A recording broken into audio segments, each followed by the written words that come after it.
You know, your problem is you can tell when people are being two-faced lying bitches, but you get so mad about it, you can't do anything. So I'm going to give you a word. You want to keep it in your pocket.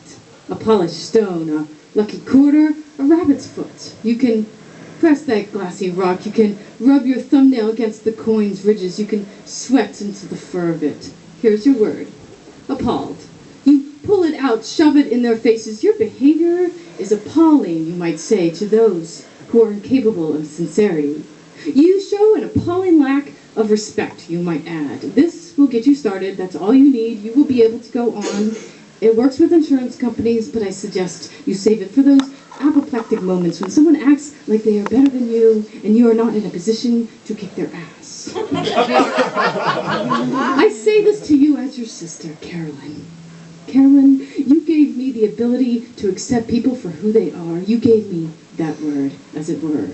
I can tell when I need it. When my broken college friend turns up 10 years later, stumbling, weak in the stomach, spine curved, I pull out some of what I got from you. Understanding, affection, care. But sister, you need to understand that I've got the other half of our friendship necklace. When that bully pushes you down.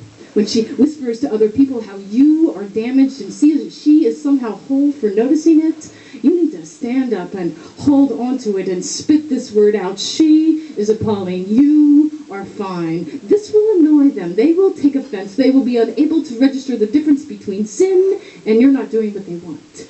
But believe me, just as I am a better person for your gift to me, you will be able to carry heavier weights. If you can bear up against those who can't see your beauty. Sister, take this word, keep it, swallow it, hold it, make a bracelet, put it in your short pocket so it can stop the rubber bullets from those who will do you harm. We all know acceptance and understanding are part of love. Now you need to know standing up to people, from those who would steal lunch money, to those who gossip, to those who, yes, I'm going to go there, those who lead strangers away to camps using paper orders to detain, to manacle, to hold heads in buckets of water, standing up to those who would do harm. That is part of love too.